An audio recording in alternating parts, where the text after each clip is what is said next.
Hello everyone, अब हम हमारे अध्याय 1 की प्रश्नावली 1.2 करना शुरू करेंगे। तो इसका पहला प्रश्न है, किसी स्कूल में 4 दिन के लिए एक पुस्तक प्रदर्शनी आयोजित की गई।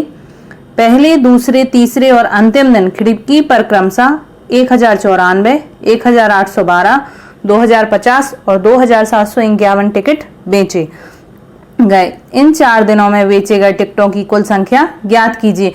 तो कोई विद्यालय है, आपका ही स्कूल है, उसमें 4 दिन के लिए कुछ पुस्तकें रखी गई और उनकी प्रदर्शनी आयोजित की गई, जिनमें पहले दिन, दूसरे दिन और तीसरे दिन इतनी आपके टिकट बेचे गए। तो हमें कुल टिकटों की संख्या ज्ञात करनी है। जहां कुल लिखा आ जाता है उसका मतलब होता है इसमें योग होगा, मतलब प्लस होगा। तो हम लिखना प्रारंभ करते हैं।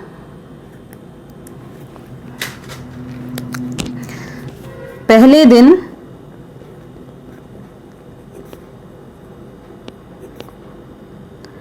बेचे गए टिकट, पहले दिन कितने टिकट बेचे गए थे? 1094। इसी तरह दूसरे दिन बेचे गए टिकट, ये हम फिर से नहीं लिख रहे हैं, डैश कर दे रहे हैं, तो 1812। फिर तीसरे दिन बेचे गए टिकटों की संख्या 2050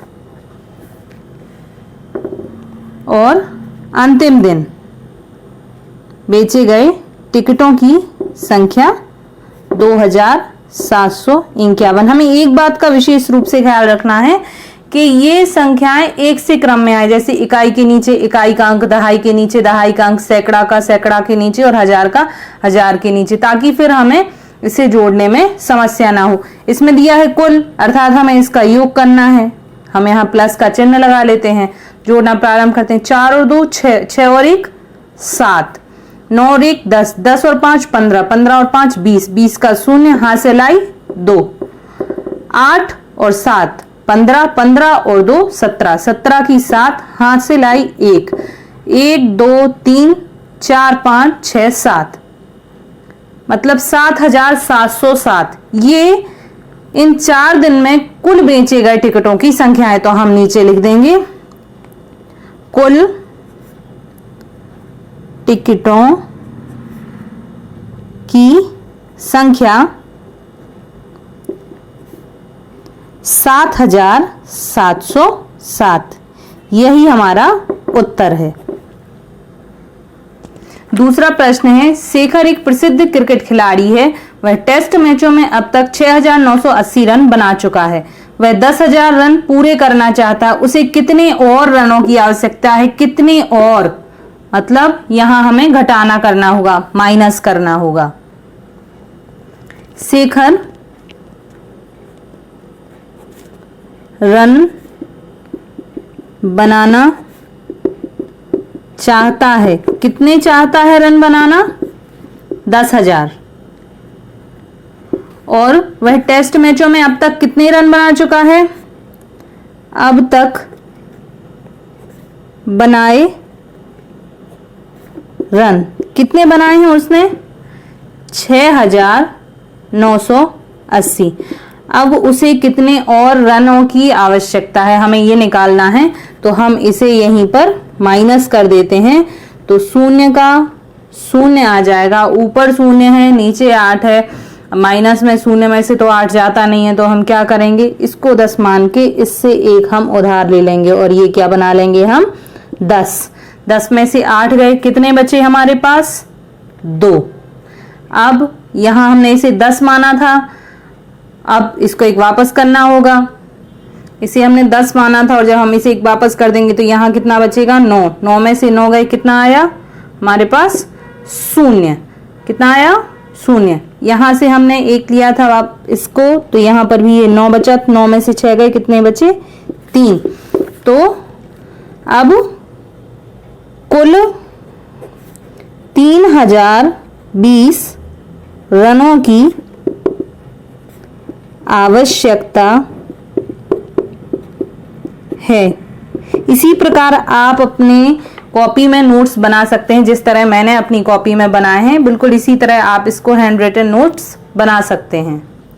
प्रश्न क्रमांक 3 है, एक चुनाव में सफल प्रत्याशी ने 5,77,500 मत प्राप्त किए, जबकि उसके निकटतम प्रतिद्वंदी ने 3,48,700 मत प्राप्त किए।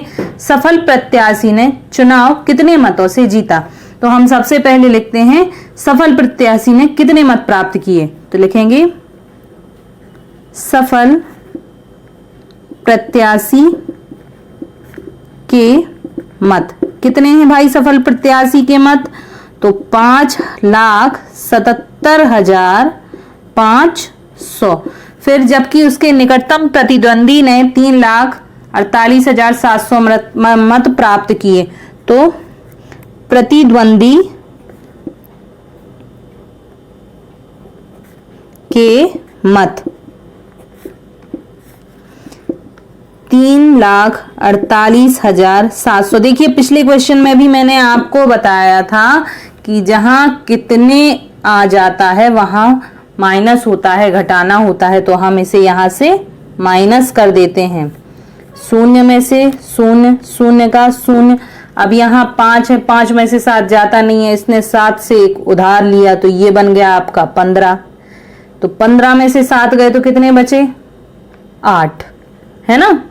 अब यहां इसने 7 दे दिए थे, अब इसके पास कितने बचे थे कुल? 7 में से 1 दिया था तो इसके पास क्या बचा था? 6। अब 6 में से 8 नहीं जाता तो फिर ये इससे 1 उधार लेगा, यहां भी 6 बचेगा, तो ये हो गया 16। 16 में से 8 गए, 8 बचे। अब 6 में से तो 4 जा सकता है, तो यहां आया 2, और 5 में से 3 गए तो 2। तो सफल प्रत्याशी ने चुनाव कितने मतों से जीता, हमें ये पता करना था। तो सफल प्रत्याशी ने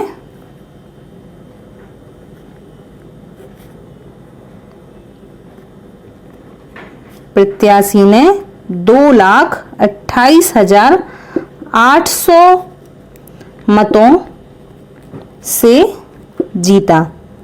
बिल्कुल आप इसी तरह से अपने एग्जाम में लिखेंगे, आपका 1 नंबर भी माइनस नहीं होगा।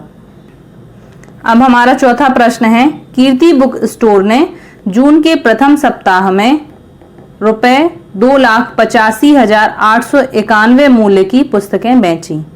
इसी माह के दूसरे सप्ताह में 4,07,68 मूल्य की पुस्तकें बेची गईं।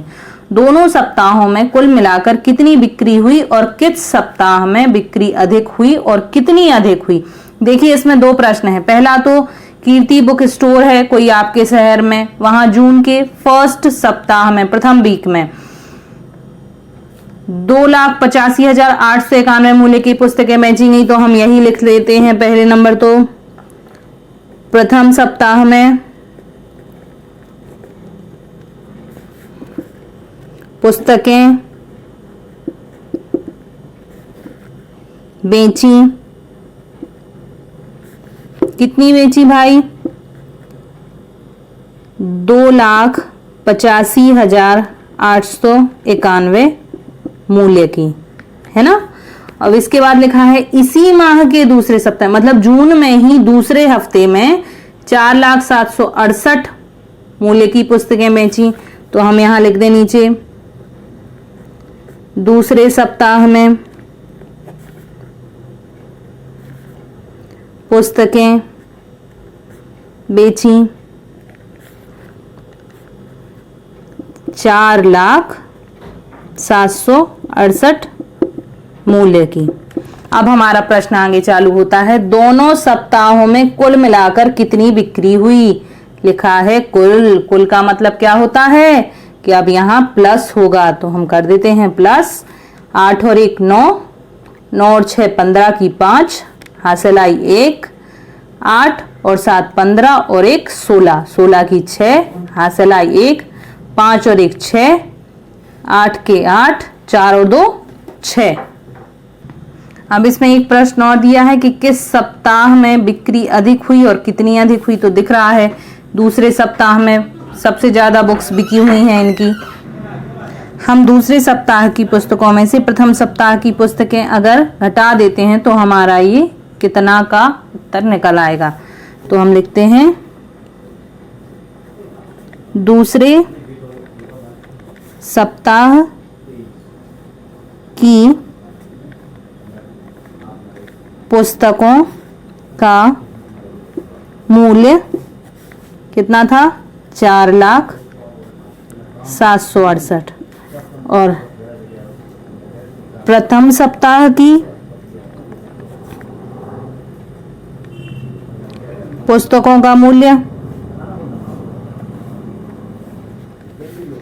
2,85,891। हम इसे इसमें से घटा देंगे, माइनस कर देंगे। तो 8 में से 1 गया, 7, 6 में से 9 नहीं जाएंगे तो 7 से 1 उधार ले लेंगे, इसे 16 बना देंगे। तो 16 में से 9 गया, कितना बचा हमारे पास 7। अब 6 में से 8 नहीं जाएगा तो फिर यहां से 1 लिया, तो 16 में से 8 गया, कितना बचा 8। 9 में से 5 गया, कितना बचा 4, यहां भी नहीं जाएगा, इधर से 1 लिया, तो ये हो जाएगा हमारा 9 में से 8 गया 1 और 4 है, तो ये 4 नहीं बचेगा, ये 3 हो जाएगा, क्योंकि यहां से सब जगह 1-1 दिया है, तो ये यहां बचेगा 1। तो यहां हम लिखेंगे आगे दूसरे सप्ताह और रुपए कितने 1,14,877 और कुल कितना मूल्य हुआ था 6,86,659 रुपए। यही हमारा उत्तर है। अब 5वां प्रश्न है, अंकों 6, 2, 7, 4 और 3 में से प्रत्येक का केवल एक बार प्रयोग करते हुए 5 अंकों की बनाई जा सकने वाली सबसे बड़ी और सबसे छोटी संख्याओं का अंतर ज्ञात कीजिए। तो सबसे पहले हम सबसे बड़ी संख्या बना लेते हैं। सबसे बड़ी संख्या 5 अंकों की, सबसे बड़ा क्या है इसमें 7। क्या है सबसे बड़ा 7। 7 के बाद क्या है 6, फिर 4, फिर 3, फिर 2, हो गए 5 अंक। अब सबसे छोटी संख्या यहां आगे हम लिख देंगे 5 अंकों की। तो 5 अंकों की सबसे छोटी, इसको पीछे से लिखना स्टार्ट कर दें। 2, 3, 4, 6, 7, ये इसकी सबसे छोटी संख्या होगी, क्योंकि बड़े अंकों को पहले लिख देंगे तो बड़ी बन जाएगी और छोटे अंकों को लिखने पर ये छोटी बन जाएगी। इनका इन्हें अंतर चाहिए है तो हम इसे माइनस कर देते हैं। इधर से 1 उधार लिया तो ये बन गया 12। 12 में से 7 गया तो बचा 5। यहाँ कितना बाकी था 2, यहाँ से 1 लिया तो ये हो गया 12, यहाँ आया 6, यहाँ से 1 लिया तो ये हुआ 13। 13 में से 4 गया 9, 5 में से 3 गया 2 और 7 में से 2 गया तो 5। तो दोनों संख्याओं का अंतर क्या है 52,965। ये हमारा 5वां प्रश्न हुआ पूरा। एक मशीन औसतन एक दिन में 2,825 पेंच बनाती है। जनवरी 2006 में उस मशीन ने कितने पेंच बनाए? तो एक दिन में पेंच 2,825। अब इनने कहा है जनवरी 2006 में, अब जनवरी में कुल कितने दिन होते हैं 31। तो जनवरी 2006 में पेंच 2,825 में हम 31 का गुणा कर देंगे तो हमें भी पेंच की संख्या आ जाएगी। 1 का गुणा किया पहले 5, 2, 1 अट्ठे 8, 2 2, यहाँ क्रॉस बनाया, 5 3 5 15 की 5, हाथ से लाई 1, 3 दूनी 6, 6 और 1 7, 3 8 24 की 4, हाथ से लाई 2, 3 दूनी 6, 7 और 1 8। अब हम इसको जोड़ देंगे तो 5 5 और 2 7, 7 और 8 15 की 5, हाथ से लाई 1, 4 और 2 6 और 1 7 और यहाँ 8, 87,575। मतलब जनवरी 2006 में मशीन इतने पेंच बनाएगी। तो हम उत्तर में लिख देंगे जनवरी 2006 में मशीन 87,575 पेंच बनाएगी। यहाँ हमारा छठवां क्वेश्चन कंप्लीट होता है।